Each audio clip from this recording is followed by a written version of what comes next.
Lenten Devotional, an Introduction by Audrey Weber and Barbara Davis. This Lent, we sit together at the table. It is our hope that these scripture passages and personal reflections will be a guide for you as we journey together as a church through this season. Within the pages of this devotional, you will find many different stories about meals, food, and the sacraments. During this unique season in which all of our worship, fellowship, learning, communication, and caring for one another has been primarily virtual, we have realized how vital the sacrament of communion has been for each of us. While communion looks very different in the virtual world, we recognize that we have had to reimagine what it means to be in communion with one another, who we are inviting to the table, and how we can make these meals happen. This is why we believe now is the time to tell each other our stories about what our past and present meals with God and with one another have meant to us. We hope that these reflections might inspire our own reflections on sacred meals in our lives, and to turn to Scripture and see how God directs us. Our goal in creating this devotional is that you will find it a blessing as we travel through our own communal table together here at First Church during the season. Blessings to you during the season of Lent. This devotion is based on the Gospel according to John chapter 6, verses 1 to 15, specifically on the verse that reads, "Then Jesus took the loaves, and when he had given thanks, he distributed them to those who were seated, and also the fish as much as they wanted." It's amazing to discover what Jesus uses to feed God's people. It could be just a couple of fish, sandwiches provided by a boy's lunch while seating in small groups in the Galilean wilderness. But equally holy are burnt tortilla pieces drowned in scalding black coffee provided by the church's matriarch in an open-air garage in rural Guatemala. In 2017, I visited a sister church that we had in the outskirts of Guatemala City, and we had an amazing time learning about their ministry and their rich culture. We were inspired by their extravagant generosity and their community involvement in spite of their lack of financial resources. There we broke bread and we worshiped together, and on this particular occasion we met in the home of the Presbyterian women leader.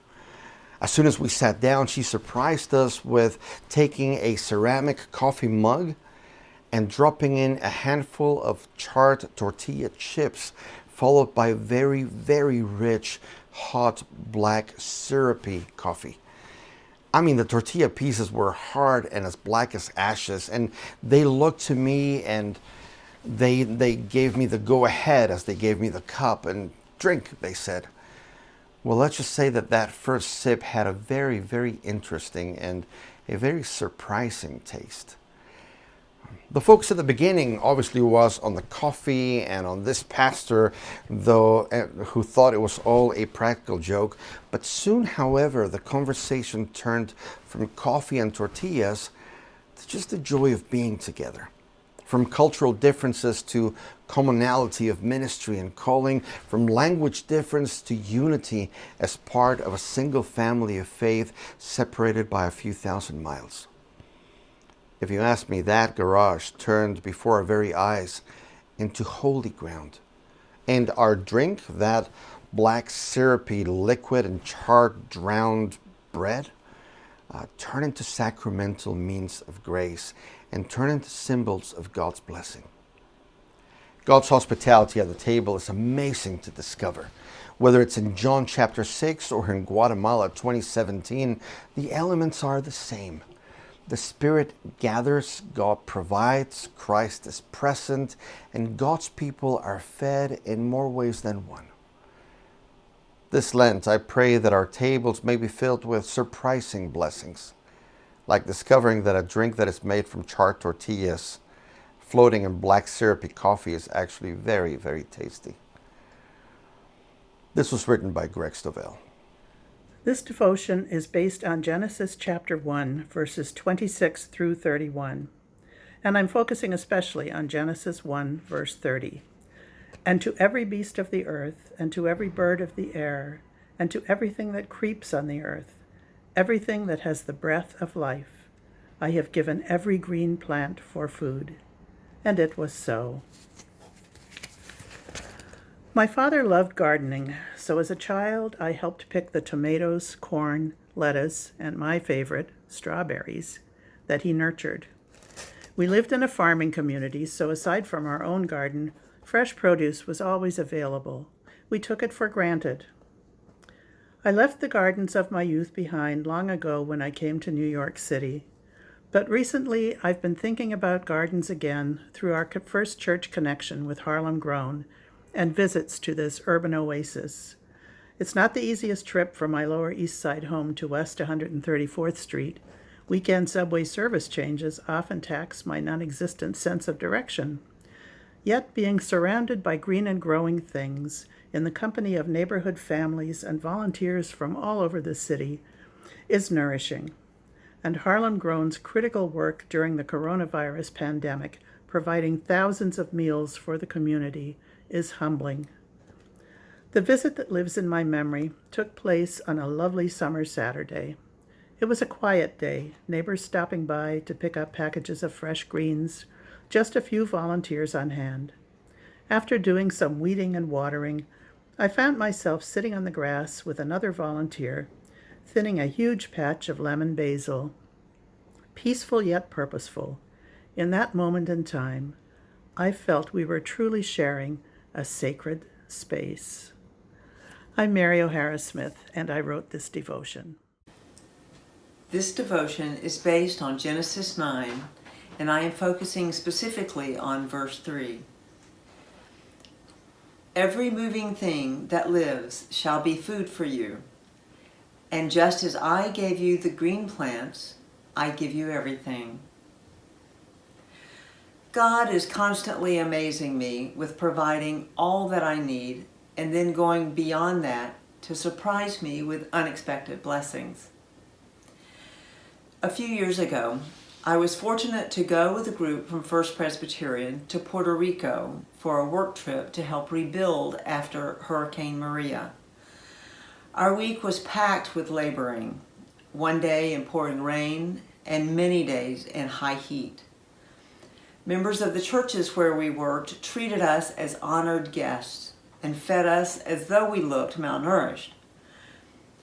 Our host from Presbyterian Disaster Assistance took care of our every need and treated us to the joys of their homeland, from refreshing waterfalls to a night of drumming and bomba dance. Our final Sunday there, we were asked to participate in the communion service at our local church, La Casona de Monteflores. Two of us in our group were elders, so we were asked to serve the bread and wine alongside their elders. In this small cinder block sanctuary, enveloped by the sounds of hymns sung in Spanish, I walked down the aisle offering the elements to both friends and strangers. With warm smiles of welcome and gratitude, each person took the elements and, transcending language and culture, we shared communion. We were no longer guests, but siblings. God's Spirit transformed our gathering to a powerful, indelible experience of kinship and love. After the service, we continued with singing our favorite Spanish and English hymns. We flowed out onto the front lawn where we continued with dancing, singing, and soccer ball kicking. For me, it was a communion unlike one I had ever known, and another experience of God's unexpected, generous blessing. This devotion was written by me. My name is Sally Collins. This devotion is based on Leviticus 2 and is focused primarily on looking at this verse 1. When anyone presents a grain offering to the Lord, the offering shall be of choice flour, The worshiper shall pour oil on it and put frankincense on it and bring it to Aaron's sons, the priests.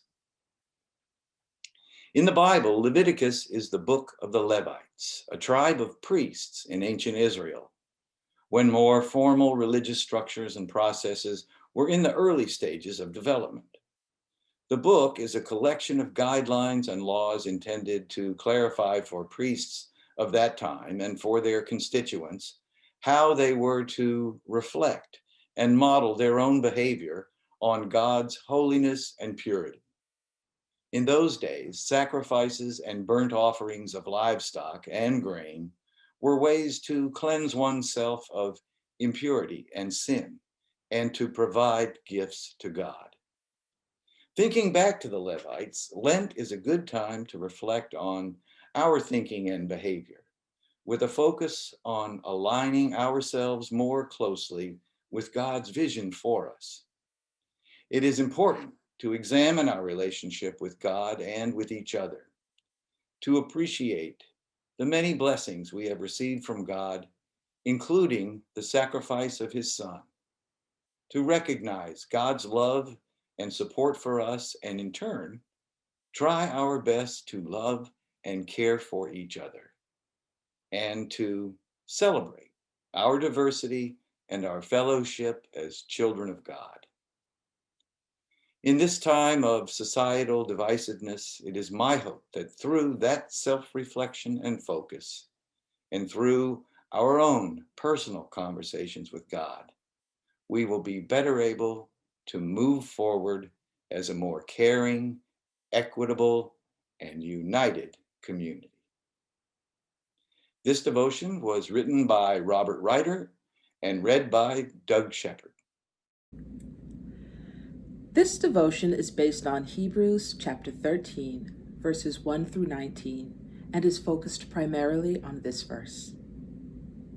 Let mutual love continue. Do not neglect to show hospitality to strangers, for by doing that, some have entertained angels without knowing it. Catching dinner with a friend was something I did so regularly pre-COVID, I hardly recognized what a sacred luxury sharing a meal can be. To catch up, to laugh, to hear about family, sometimes to cry.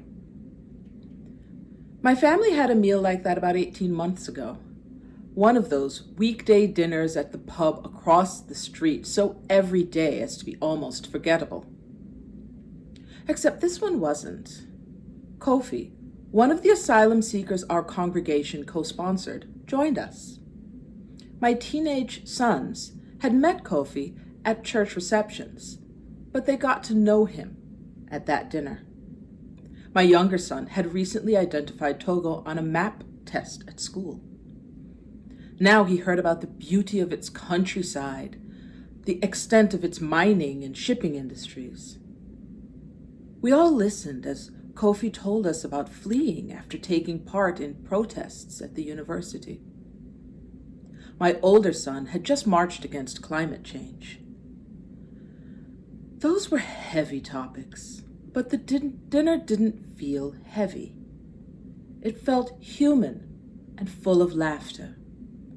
Kofi sharing his observations of New Yorkers, and my sons passionately presenting competing viewpoints on the best side dishes.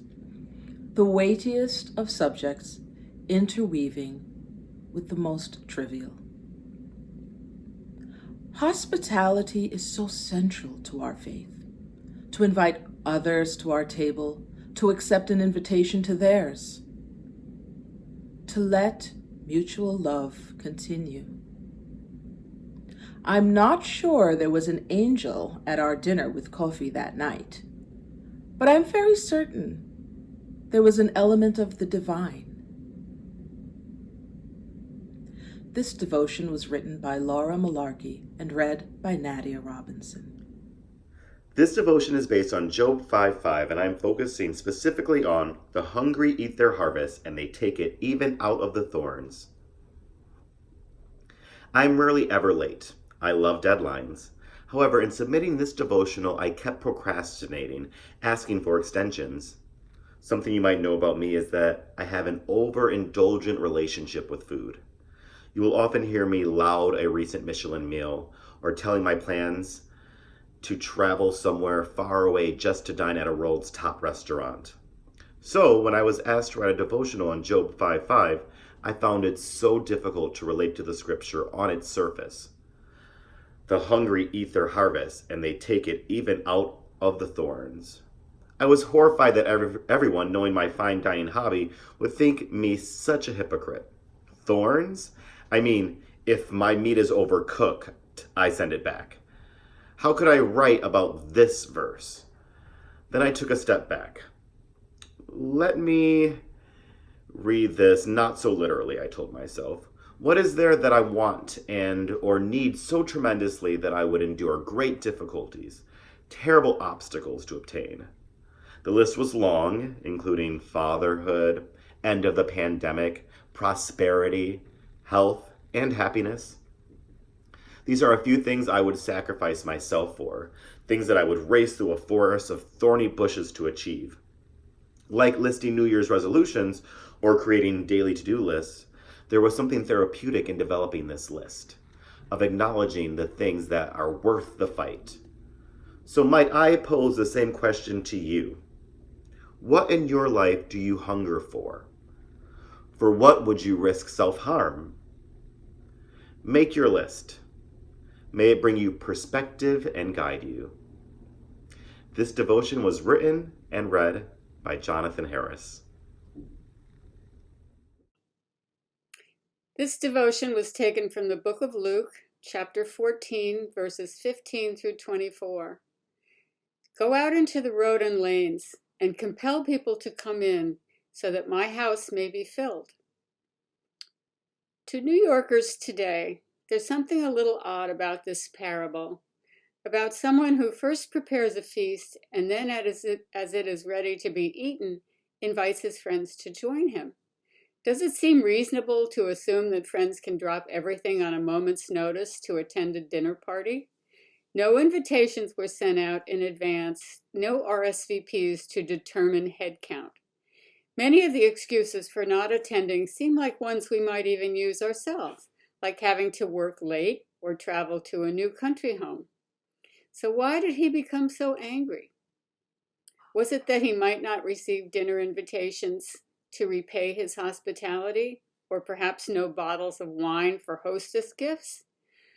The man could have wrapped up portions of the feast and sent them to his busy friends, or invited his B list, but instead he says that not one of them will get a taste of the feast.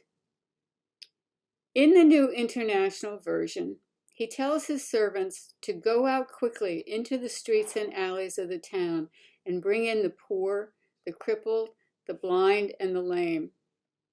This is where the parable starts to make sense, for those he invites to his home have no way of repaying him. They are in fact the people least likely to ever be invited to such a feast. In ecclesiastical terms, we might think of the host as God, his servants as Jesus' disciples, the host's friends as Jewish leaders of the day, and the poor and crippled as society's outcasts.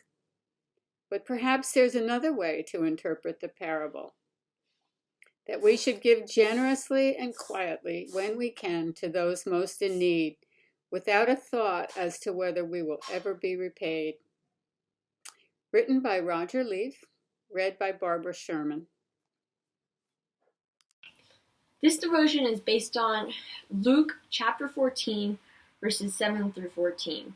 But I will be focusing specifically on this verse. When you give a luncheon or a dinner, do not invite your friends or your brothers or your relatives or your rich neighbors, in case they may invite you in return, and you would be repaid. The lesson from this verse is that when we give, we should not be greedy and expect something back. Instead, we should be selfless and only expect kindness and gratitude in return. When we do not expect anything back, it frees us to give to people that cannot return the favor. If we are expecting something in return, we can only give to the richest. who could give us something back. However, when we give a homeless person a meal, whether it's an actual meal or just the money to buy it, the only thing we can expect back is gratitude. Gratitude is more valuable and is lasting, unlike material goods. Also, desiring something in return from the gift recipient goes against the 10 Commandments, one of which is that thou shalt not covet anything that belongs to your neighbor. This passage reminds me of the book The Giving Tree by Shel Silverstein. In the book, a boy takes from a tree. In spite of the boy's greedy behavior, the tree still remains loyal to the boy. In the end, the boy returns the tree, which has been reduced to a stump. Even though the tree has lost just about everything, it is delighted that it can still provide a place to rest for the boy who has become an old man. The book, like the Bible passage, is a parable on selfless giving. This devotional is based on Genesis 18, 1 through 15, and my focus will be specifically on verse 8.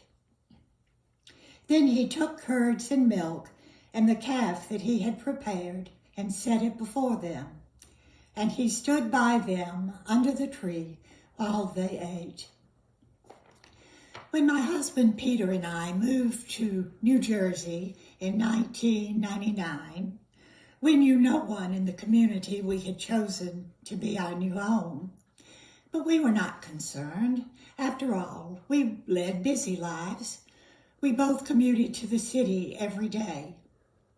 We spent lots of time with our 2 daughters and their family and our 5 beautiful grandchildren. We had our first church family and friends. Life was full. 2 incredibly short years later, our country was attacked on 9/11 and the whole world changed.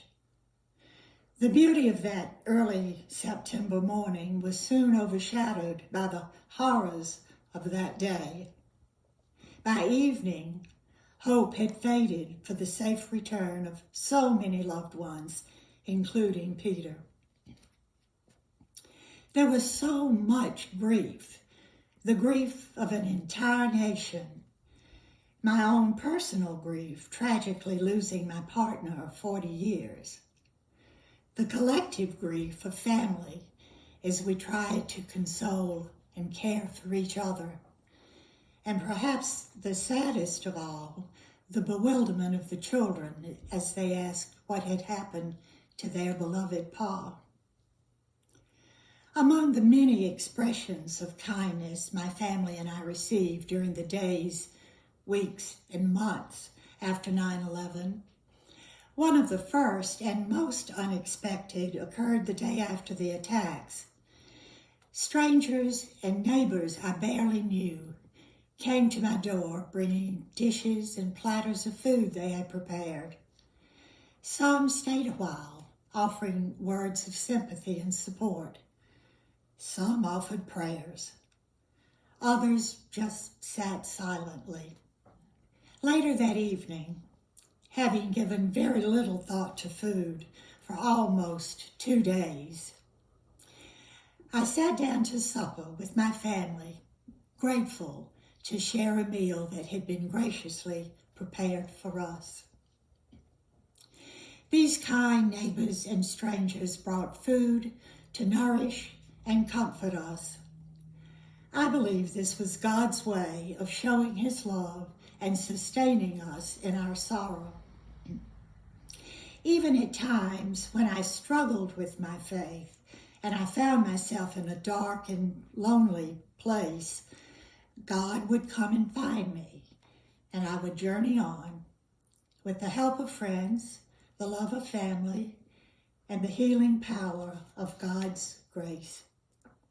I'm Charlotte Wallace, and I have written this devotional. This devotion is based on Matthew chapter 25, verses 31 through 46. When the Son of Man comes in his glory, and all the angels with him, then he will sit on the throne of his glory. All the nations will be gathered before him, and he will separate people one from another, as a shepherd separates the sheep from the goats. And he will put the sheep at his right hand and the goats at the left. Then the king will say to those at his right hand, Come, you that are blessed by my Father, inherit the kingdom prepared for you from the foundation of the world. For I was hungry, and you gave me food. I was thirsty, and you gave me something to drink. I was a stranger, and you welcomed me. I was naked, and you gave me clothing. I was sick, and you took care of me. I was in prison, and you visited me. Then the righteous will answer him, Lord, when was it that we saw you hungry and gave you food, or thirsty and gave you something to drink? And when was it that we saw you a stranger and welcomed you, or naked and gave you clothing? And when was it that we saw you sick or in prison and visited you? And the king will answer them, Truly I tell you, just as you did it to one of the least of these who are members of my family, you did it to me. Then he'll say to those at his left hand, You that are cursed, depart from me into the eternal fire prepared for the devil and his angels. For I was hungry, and you gave me no food.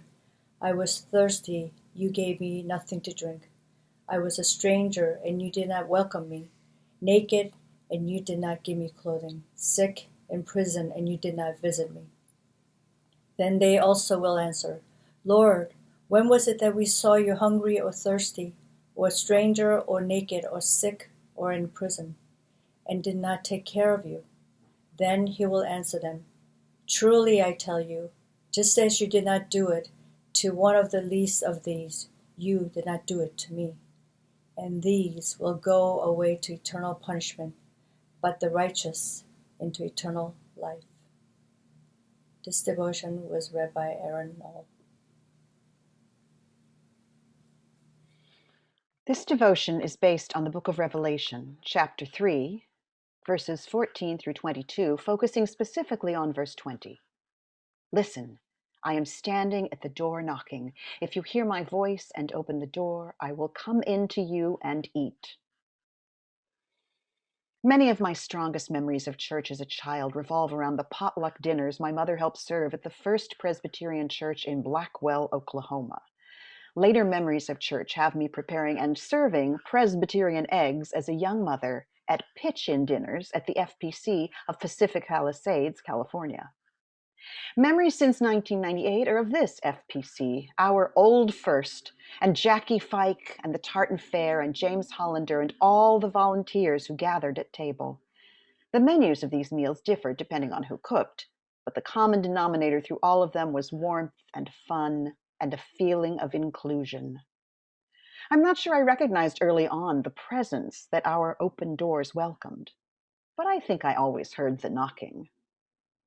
My memories of church and food this year center on Holy Communion at home in front of the computer monitor with holy coffee and donut. I look at the shot of the empty sanctuary and imagine elders coming down the aisle, slowly stopping to serve each pew. I imagine the bread and the cup as I nibble on my donut and sip my coffee. And though I miss the ritual and the liturgy, I feel somehow closer to the host of this meal, Jesus, than ever. He is right there knocking and coming in, and we do eat together. This devotion was written by Joan Ryan and read by Ann Timmons. This devotion is based on Acts 20, looking into verses 7 through 12. On the first day of the week, when we met to break bread, Paul was holding a discussion with them. Since he intended to leave the next day, he continued speaking until midnight. Paul, like many of us, found himself wrapped up in his own agenda, which led to a late night. I know we all have our working lives when we know we're about to go on a vacation or a Friday night right before the weekend, and there's still so many things we could still fit into the week. Sometimes you may feel like Paul, that there are still so many things still to discuss and not enough hours in the day to get them all done. Then you may feel like the disciples, who are overwhelmed with the nonstop assignments. They could just fall out a window like Eutychus later in the chapter. On the other hand, we may be having such a good conversation that we lose track of time, and there's still so much more that you wish you could fill the time with in a worthwhile manner. like when visiting a grandparent or a friend you know that you won't be able to see again for quite some time. We can become so wrapped up in these last chance moments that we don't care about the time anymore. That early morning that you know that you have the next day loses its importance when we know that we're spending time with the ones we love. These conversations can be fulfilling nutrients to our soul to keep us going. I know I often recount the last moments that we have with those loved ones endlessly, thinking I should have said more or even said less and shouldn't have taken up their limited time. As one who replays conversations in my head, or even conversations that haven't even happened yet, I certainly can relate to Paul's enthusiasm and following recounting of the late-night conversations going into the morning. But we can still find joy in those late-night conversations that were absolutely worth the tiresome next morning without regret. I recall the first time I visited a Catholic church when attending different forms of worship for confirmation. I was highly confused to be hand-poured into my mouth actual wine at 14 years old from a goblet and sputtered at the taste as it spilled onto my yellow and white striped shirt. There was a sense of pride in that shirt as I admired the stain the next day, and yet no regret filled my heart. In another scenario of feeling out of place in my research of other worship experiences with my mentor, I was requested by the priest out of the crowd to bring the wine decanter to the front as part of the ceremonial process. I tried to quickly explain to the man who was pulling me out of my seat that I wasn't Catholic and I felt wrong to be doing it, but he pressed on saying he chose you. So that same pride and recounting of this conversation filled me as I strode up to the steps of the church. My mentor couldn't stop laughing as we recounted the experience together, and it's still a vivid memory to this day. This devotion was written and read by Sophia Canfield, the live streaming coordinator at First Presbyterian Church.